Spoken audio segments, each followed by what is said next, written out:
हमारा मन अक्सर अतीत की यादों में उलझा रहता है। कुछ घटनाएं हमें दुखी कर देती हैं, कुछ गलतियां पछतावे से भर देती हैं और कुछ लोग हमें जीवन भर के लिए नकारात्मक सोच में धकेल देते हैं। लेकिन क्या इससे कुछ बदलता है? श्री कृष्ण हमें सिखाते हैं कि जो बीत गया उसे पकड़कर मत रखो, बल्कि उससे सीखकर आगे बढ़ो। जीवन हमेशा आगे की ओर चलता है और जो व्यक्ति इसे समझ जाता है वही सच्ची शांति और सफलता प्राप्त कर सकता है। श्री कृष्ण भगवद गीता में कहते हैं कि परिवर्तन ही जीवन का नियम है। कुछ भी स्थायी नहीं है, न सुख, न दुख, न कठिनाइयां, न ही खुशियां। इसीलिए यदि कोई बुरा समय था तो वह भी गुजर चुका है, और यदि कोई अच्छा समय था तो वह भी स्थायी नहीं था। जब हम इस सच्चाई को स्वीकार कर लेते हैं तब हमें किसी भी बात से भय नहीं रहता। लेकिन समस्या तब होती है जब हम अतीत को छोड़ने की बजाय उसे बार बार याद करके खुद को दुखी करते रहते हैं। कभी आपने सोचा है कि जब कोई बच्चा साइकिल चलाना सीखता है तो वह बार बार गिरता है, लेकिन वह उन गिरने के अनुभवों को पकड़कर नहीं बैठता। वह सीखता है, सुधार करता है और अगली बार बेहतर साइकिल चलाता है। अगर वह सिर्फ इस बात पर ध्यान दे कि वह कितनी बार गिरा तो शायद वह कभी आगे न बढ़ पाए। जीवन भी कुछ ऐसा ही है। हमारा मन इस भ्रम में रहता है कि यदि हम अपनी पुरानी गलतियों या दुखद यादों को बार बार सोचेंगे तो शायद उन्हें सुधार पाएंगे। लेकिन सच ये है कि अतीत कभी भी बदलने वाला नहीं है। हम जितना उसमें उलझे रहेंगे उतना ही अपना वर्तमान और भविष्य खराब करते रहेंगे। इसलिए श्री कृष्ण हमें सिखाते हैं कि जो हो गया उसे स्वीकार करो, जो चल रहा है उसमें अपना सर्वश्रेष्ठ दो और जो आने वाला है उसकी चिंता मत करो। जब हम यह समझ लेते हैं कि हमारे हाथ में केवल वर्तमान है, तब हम एक नई ऊर्जा के साथ आगे बढ़ सकते हैं।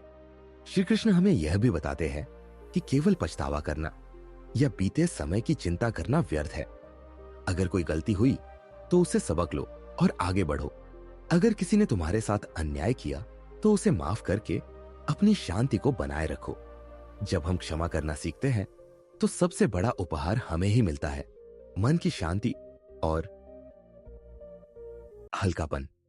हर अनुभव, चाहे वह अच्छा हो या बुरा, हमें कुछ न कुछ सिखाने के लिए आता है।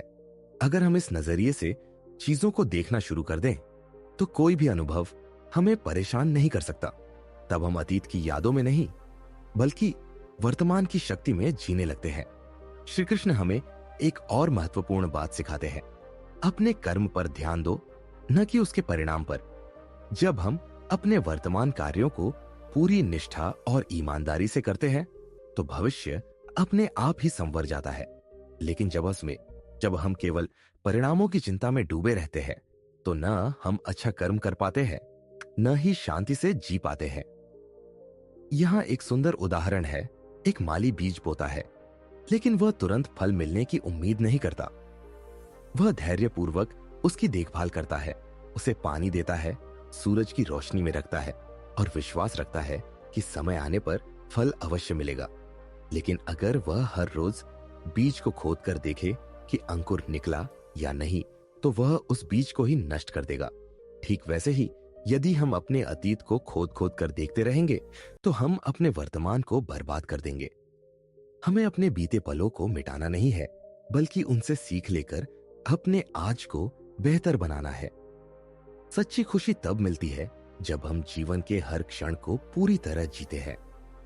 जो व्यक्ति वर्तमान में जीने की कला सीख लेता है वही जीवन का वास्तविक आनंद उठा सकता है।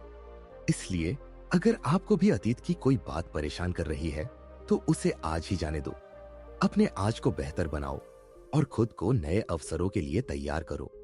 श्री कृष्ण का यह संदेश हर किसी के लिए है। जो हो गया उसे छोड़ दो और जीवन में आगे बढ़ो। यही जीवन का सत्य है और यही सुख का रहस्य भी।